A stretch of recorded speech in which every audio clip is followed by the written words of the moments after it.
നിയമസഭാ തിരഞ്ഞെടുപ്പിനായി കേരളം വീണ്ടും ബൂത്തിലേക്ക് എത്തുകയാണ്. ഇന്നലെ നടന്ന ഗംഭീര കലാശക്കൊട്ടും അവസാനിക്കുമ്പോൾ ആരൊക്കെ വിജയക്കൊടി പാറിക്കുമെന്നതാണ് ഇനി അറിയാനുള്ളത്. അതേസമയം ഓരോ ബൂത്തുകളിലും വോട്ടിങ്ങിനായി സജ്ജീകരണങ്ങൾ ഒരുങ്ങുകയാണ്. എന്നാൽ അതിന്റെ ഒപ്പം തന്നെ ബൂത്തുകളിൽ സുരക്ഷ ഉറപ്പുവരുത്താൻ വലിയ രീതിയിലുള്ള നീക്കങ്ങളാണ് തിരഞ്ഞെടുപ്പ് കമ്മീഷനും നടത്തിക്കൊണ്ടിരിക്കുന്നത്. എങ്കിലും ഇതൊന്നും വകവയ്ക്കാതെ കള്ളവോട്ട് ചെയ്യുന്നവരും നാളെ ബൂത്തിലേക്ക് എത്തുന്നവരുടെ കൂട്ടത്തിൽ ഉണ്ടാവാമെന്ന വിലയിരുത്തൽ തന്നെയാണ്.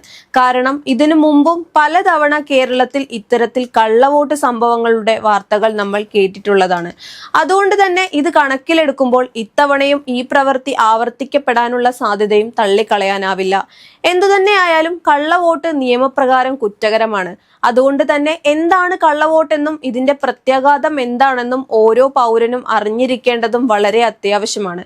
ഒരാളുടെ സമ്മതിദാന അവകാശം അയാളുടെ അറിവോടെയോ അറിവില്ലാതെയോ മറ്റൊരാൾ ചെയ്യുന്നത് കള്ളവോട്ട് തന്നെയാണ്. എന്നാൽ അതോടൊപ്പം തന്നെ സ്വന്തം വോട്ട് തന്നെ വീണ്ടും ചെയ്യുന്നതും ഒന്നിൽ കൂടുതൽ തവണ വോട്ട് ആവർത്തിക്കുന്നതും കള്ളവോട്ടിൽ പെടും. ഇനി ഈ പറഞ്ഞ കാര്യങ്ങളൊന്നും അറിയാതെയാണ് വോട്ട് ചെയ്യാൻ മുതിരുന്നതെങ്കിലും അഴിയെണ്ണേണ്ടി വരും എന്നതിലും സംശയം വേണ്ട. ഇനി മറ്റൊരാളുടെ പ്രേരണയിൽ നിങ്ങൾ കള്ളവോട്ട് ചെയ്യാൻ ശ്രമിക്കുന്നതെങ്കിലും കുറ്റം തന്നെയാണ്. അതായത് ഈ കുറ്റകൃത്യത്തിന്റെ പിഴയിലോ തടവിലോ ഒരു തരത്തിലുമുള്ള ഇളവും ഉണ്ടായിരിക്കുന്നതല്ല. മാത്രമല്ല മറ്റൊരാളുടെ തിരിച്ചറിയൽ രേഖ വ്യാജമായി ഉണ്ടാക്കിയാണ് കള്ളവോട്ടിന് മുതിരുന്നതെങ്കിൽ വ്യാജരേഖ ഉണ്ടാക്കി എന്നതും ആൾമാറാട്ടം നടത്തി എന്നതും ചേർത്തായിരിക്കും കേസ് രജിസ്റ്റർ ചെയ്യാൻ പോകുന്നത്.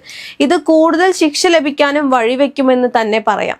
ഇനി മറ്റൊരു സാഹചര്യം പറയാം. അതായത് ഒരാളുടെ പേര് ഒന്നിലധികം പ്രാവശ്യം വോട്ടർ പട്ടികകളിൽ ഉൾപ്പെട്ടു എന്നിരിക്കട്ടെ.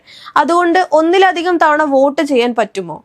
ഒരിക്കലുമില്ല. ഒരൊറ്റ തവണ മാത്രമേ വോട്ട് ചെയ്യാൻ സാധിക്കുകയുള്ളൂ. അതായത് വോട്ടർ പട്ടികയിൽ ഏതു തരത്തിലുള്ള തെറ്റുകൾ ഉണ്ടെങ്കിലും ഒരു തവണ മാത്രമേ ഒരാൾക്ക് വോട്ട് രേഖപ്പെടുത്താൻ നിയമം അനുവദിക്കുകയുള്ളൂ എന്നതാണ് സാരം. അതുപോലെ തന്നെ ഇനി മരണപ്പെട്ടവരുടെയോ സ്ഥലത്തില്ലാത്തവരുടെയോ വോട്ടുകൾ മറ്റൊരാൾ രേഖപ്പെടുത്തുന്നത് നോക്കിയാൽ അതും കുറ്റകരമാണ്. ഇത് ആൾമാറാട്ടത്തിനു സമമായ കാര്യമാണ്. അതുകൊണ്ട് തന്നെ ആൾമാറാട്ട കുറ്റത്തിന് വോട്ട് ചെയ്യുന്ന ആൾക്കെതിരെ കേസെടുക്കാനും സാധിക്കും. കള്ളവോട്ട് ചെയ്തെന്ന് തിരഞ്ഞെടുപ്പ് കമ്മീഷന് വ്യക്തമാവുന്ന സാഹചര്യത്തിൽ ഇത്തരം വോട്ടുകൾ ചെയ്യുന്ന ആൾക്കെതിരെ പോലീസിന് കേസെടുക്കാം. കാര്യങ്ങൾ ഇങ്ങനെയൊക്കെയാണെങ്കിലും ഇത്തവണ കള്ളവോട്ട് കുറയ്ക്കാനായി വെബ്കാസ്റ്റിംഗ് സൗകര്യങ്ങളും കേരളത്തിലെ പല ജില്ലകളിലെ ബൂത്തുകളിലും ഏർപ്പെടുത്തിയിട്ടുമുണ്ട്. ഇതെല്ലാം തന്നെ സുതാര്യമായ തിരഞ്ഞെടുപ്പ് സംഭവ്യമാവണം എന്ന ഒരൊറ്റ ലക്ഷ്യത്തോടെയാണ് കൊണ്ടുവന്നിരിക്കുന്നതും. വെബ്കാസ്റ്റിംഗ് സംവിധാനം വഴി ക്യൂവിൽ നിൽക്കുന്നവരെ വ്യക്തമായി കാണാൻ സാധിക്കും. അതുകൊണ്ട് തന്നെ ഈ സംവിധാനം ഏർപ്പെടുത്തിയിട്ടുള്ള ഒരു ബൂത്തിലും കള്ളവോട്ട് ചെയ്യാൻ ആളുകൾ എത്തില്ലെന്ന് തന്നെ നമുക്ക് പ്രതീക്ഷിക്കാം. ഇന്ത്യൻ നിയമം അനുസരിച്ച് കള്ളവോട്ട് ചെയ്യുന്നത് വലിയ രീതിയിലുള്ള കുറ്റകൃത്യം തന്നെയാണ്. വോട്ട് രേഖപ്പെടുത്തുന്നത് ഓരോ ഇന്ത്യൻ പൗരന്റെയും മൗലികാവകാശമാണെങ്കിലും ഇത് ദുരുപയോഗം ചെയ്യാനും ആളുകൾ ഒരുപാടാണ്.